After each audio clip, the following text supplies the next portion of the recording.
Welcome to Complex Analysis Lesson 11 on complex, exponential, trigonometric, and hyperbolic functions.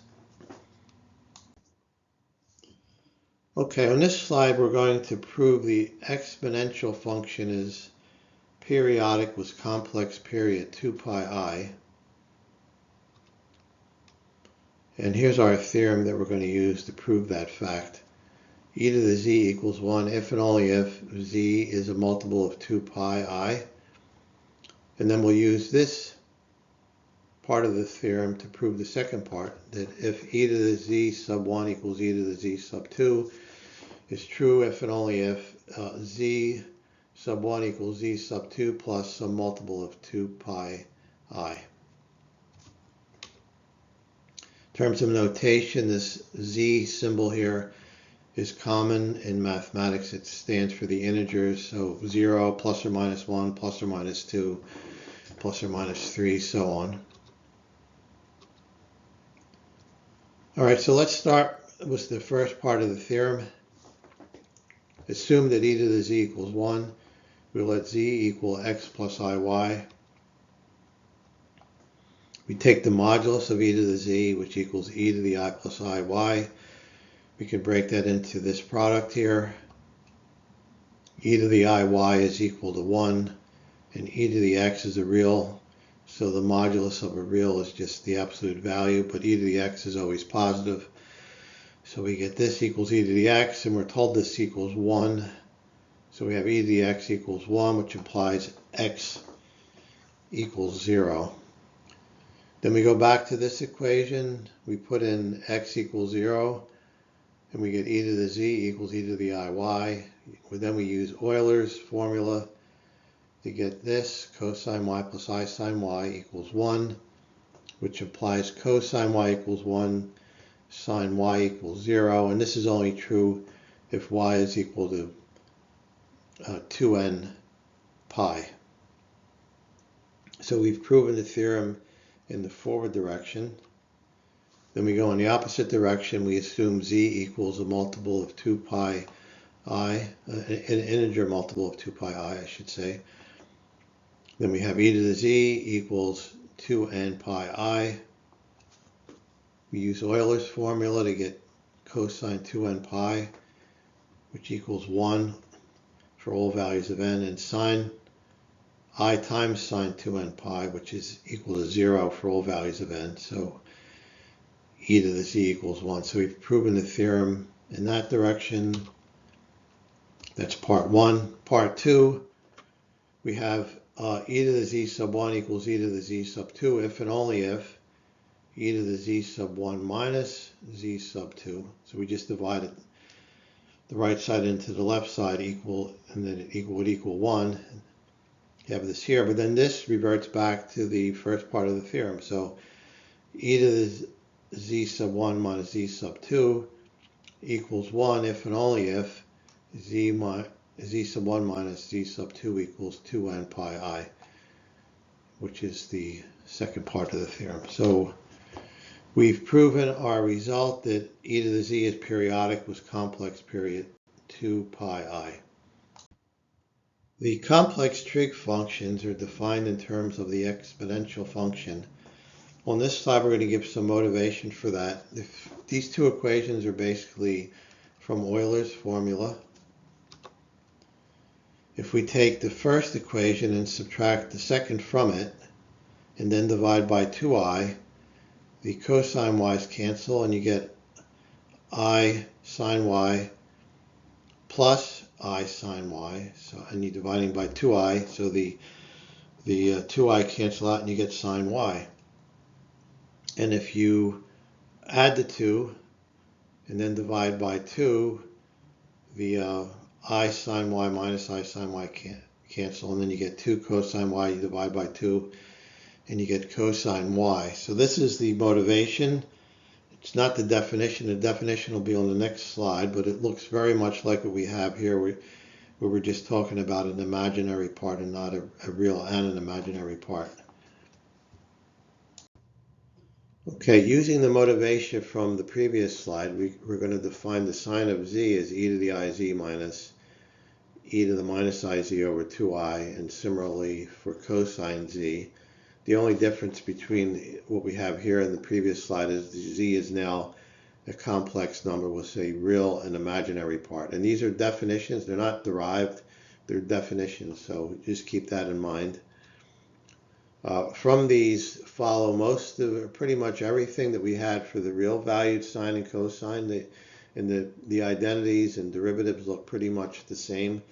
We'll just take one example here where we take the derivative of sine z using the fact that we know that the derivative of e to the z is e to the z.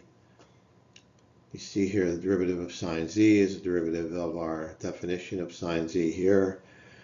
Then we use the chain rule to get the derivative of e to the iz. It's I e to the iz. Use the chain rule again to get the derivative of e to the minus iz, which is minus I times e to the iz. Minus minus gives us a plus. We can factor out the I, cancel that with the I in the denominator, and we get this expression, which is cosine z. And as an exercise, you might want to try the derivative of cosine z. You do get minus sine z as the result. The usual trig identities from real valued functions hold pretty much the same for complex. I'm just going to do a couple examples here. Sine z plus 2 pi, if we plug in z plus 2 pi into the definition for sine z, we get what we have here.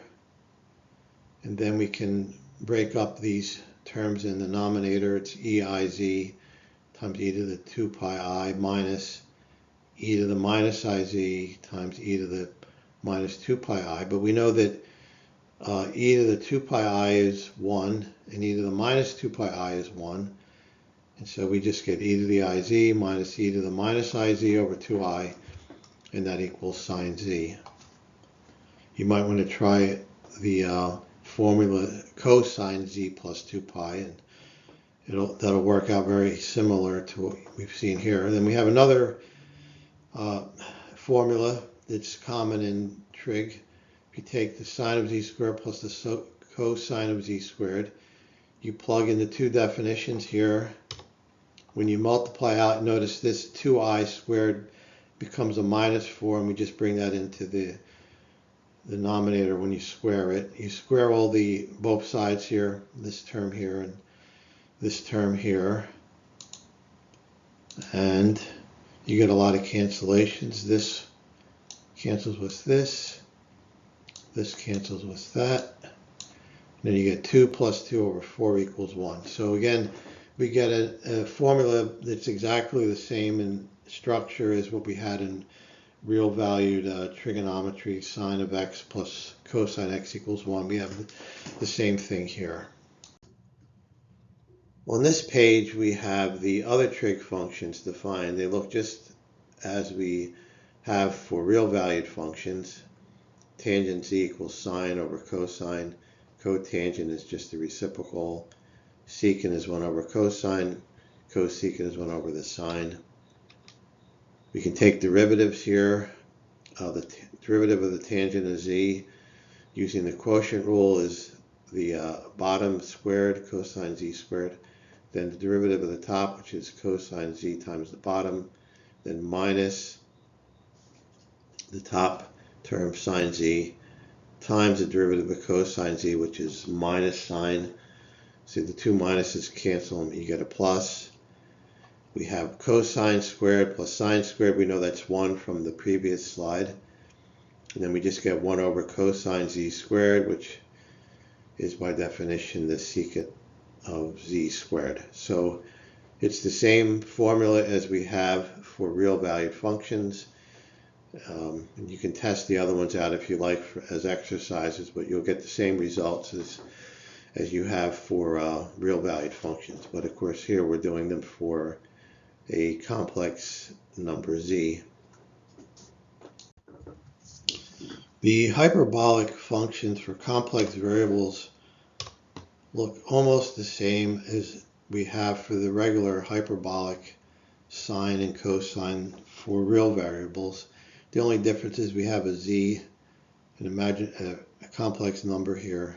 If you recall from calculus, when you have the hyperbolic sign of just the real variable, it's just e to the x minus e to the minus x over 2, and similar for hyperbolic cosine. So these look just about the same in terms of format as we have for real valued functions. And then we have all the other hyperbolic functions defined just as you would do for real valued. For example, the hyperbolic tangent is the hyperbolic sine divided by the hyperbolic cosine, and so on for the other three hyperbolic functions. We have some identities here. Sine iz equals I hyperbolic sine z. The hyperbolic sine of iz equals I sine z. You have similar for the cosine, hyperbolic cosine. So you can interchange between the two fairly easily. We also have this identity here, the square of the hyperbolic cosine minus the square of the hyperbolic sine equals 1. And let's prove this first identity here. If we take I hyperbolic sine of z, we plug in the definition of hyperbolic sine here. We multiply the top and the bottom by I, we get 2i on the bottom, we get minus 1 on the top. We get this here. We're almost done. If you take sine iz, you plug in iz for z, you would get minus z, so it's that term.